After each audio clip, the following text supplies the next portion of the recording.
welcome back to LCKids, guys. Before we get started, let's just give our quick birthday shout out to everyone who had a birthday this week. All right. We'll start off with Ava. We had Logan, Jaden, Raza, Colton, Genevieve, Kaden, and Devin. All right. Happy birthday, guys. Happy birthday. Hope you got to celebrate last week. All right. We also are going to do a little something for our verse because I think they look a little sleepy. What do you think, Juan? Yeah, they definitely need to wake up. I think you guys need to get up and move. So for our verse, I want you guys to stand up just in the spot that you're in, and you are gonna see if you can spin around and say our verse at the same time. Hopefully you didn't eat too many donuts and this doesn't make you feel gross, but I think you guys need to stand up and spin and do the verse with us. Are you ready? A little scared for this one. I'm a little scared. I might fall over. But we can do it. We can do it. We're in it together, All okay? Right. You guys ready? All right, ready? It's the Lord has shown you what is good. He has told you what he requires of you. You must act with justice. You must love to show mercy. And you must be humble as you live in the sight of your God. Micah 6:8. Nerve. I'm a little dizzy. Just a little bit. Hopefully you guys find your spots again. Okay, so we've got a little bit of a question to pose for you guys this morning. So I want you to imagine you're super dizzy. Maybe you're dizzy because you just shipwrecked on a desert island. You're stuck there all by yourself. And you have this choice ahead of you. Would you rather have, in this situation, you're trapped there, you're hot, you're hangry, it's just you. Thirsty.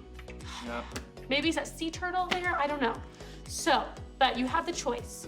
In this situation, would you rather have a bunch of sticky notes and toothpicks or a hula hoop and some spoons? These are the only supplies you get to choose. Wow, those are tough. Yeah, sticky notes and toothpicks or a hula hoop and a spoon. I want you guys to take just 10 seconds to talk about it with the people around you and then come back because we've got things to say. Are you ready?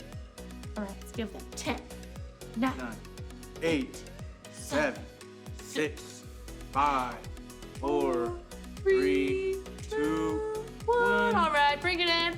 So in my opinion, I think I'll go with sticky notes and toothpicks because here's why. So if you think about a sailboat, it's got similar things in it. It's got wood and it's got a sail, right?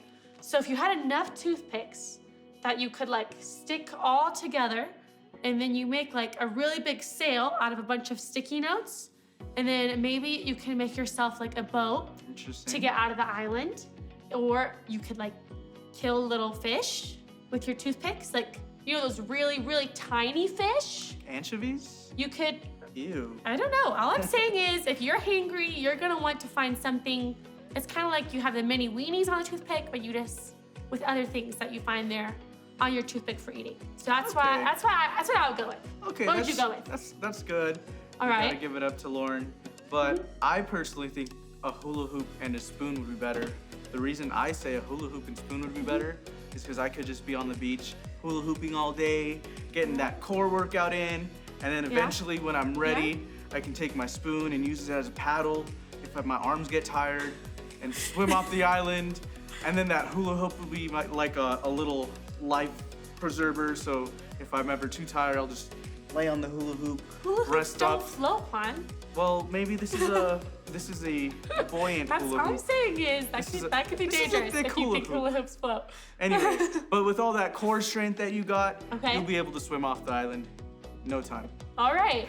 A little bit of a workout. I don't know. I'm not sure. You might need some big spoons to really make paddling work, but I didn't say how big the spoon was. that's so true. I had a very large spoon, and maybe I had very large toothpicks. I don't know. Yep. But the bottom line is, you guys, so just like those might not be the ideal things you would want if you were trapped on a desert island, is that sometimes we're in situations in life where we think we really don't have what we need to make a difference, right?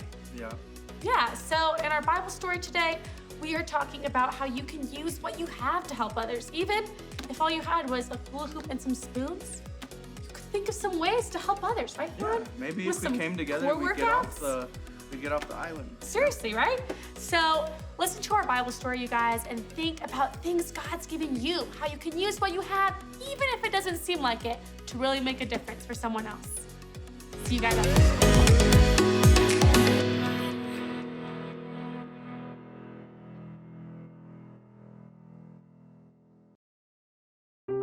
The Bible.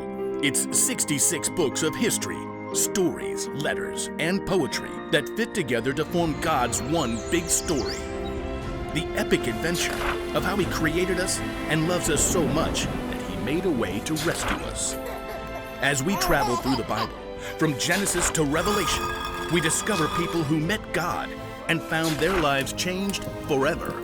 Now, for an amazing story, inspired by the book of John, chapter 6, verses 1 through 13. Let's set the stage. Jesus had been performing amazing miracles and healing people. Great crowds gathered wherever He went. So, when Jesus needed a little time away, He crossed the Sea of Galilee with His friends.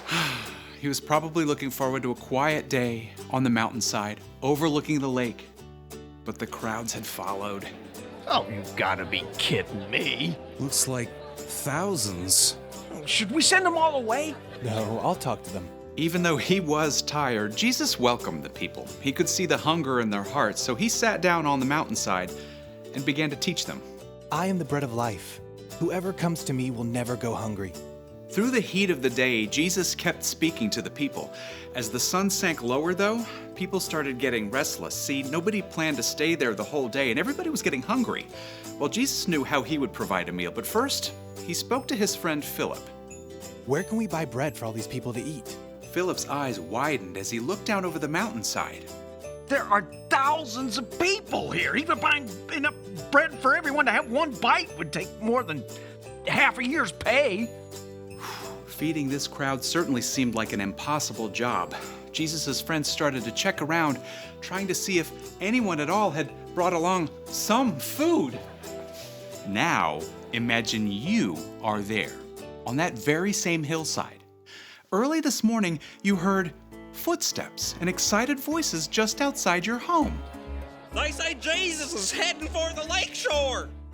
Now, you had never seen Jesus, but you had heard a lot about Him, so you begged your mom to let you go along, please. Please, please, please. It's not far.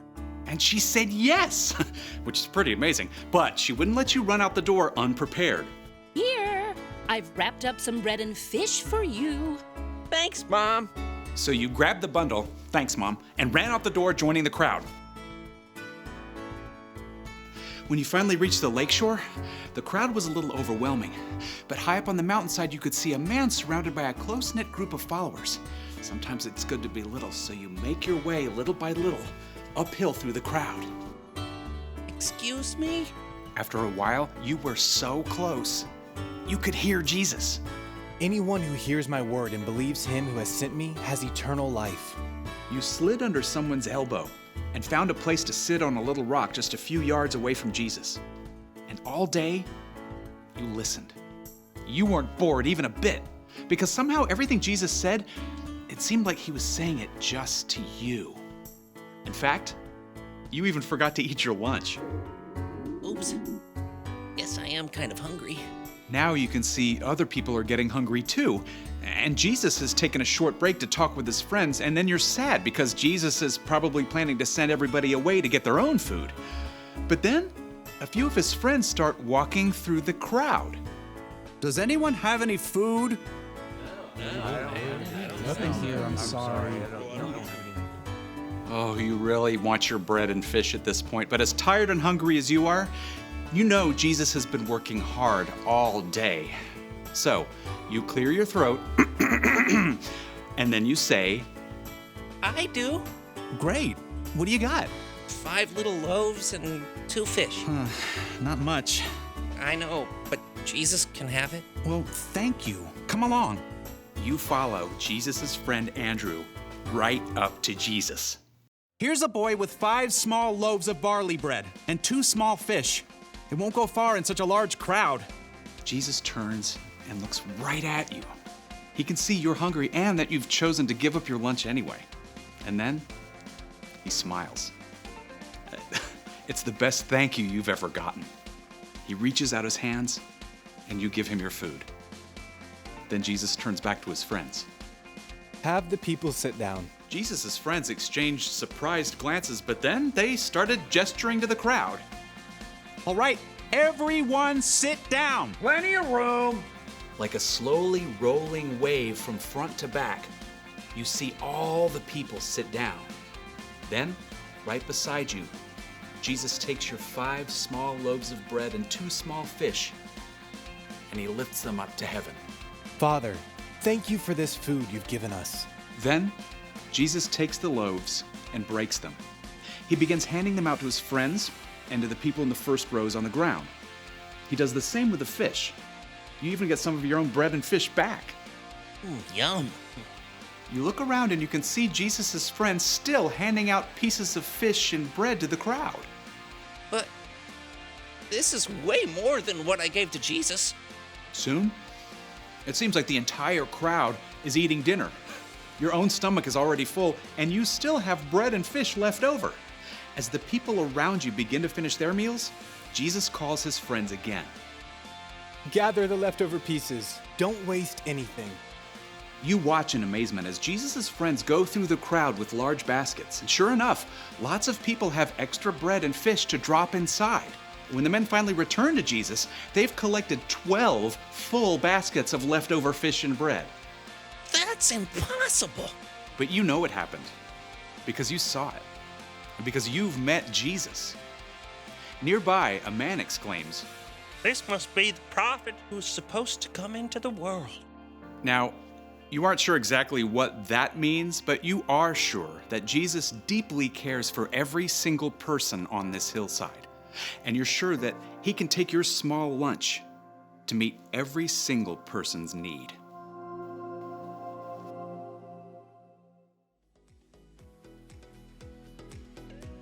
After watching that Bible story, I just wish I was at In-N-Out right now and Jesus walked in and Jesus was like, "Everyone, don't worry. I'm gonna multiply all of these double animal styles. Oh, yeah. Everyone's gonna get 10 double animal styles, and then you guys will have leftover and plenty." That'd be good. Second service is getting hangry right now, I can tell. Yeah. Yeah, me too. All right, you guys. So even in that Bible story, the kid didn't think he had enough, right? But God can use what we have to make a difference right now. So that brings us to our key question. What do you have that you can use to help others? Talk about it in your small groups, guys. See you next week. Bye.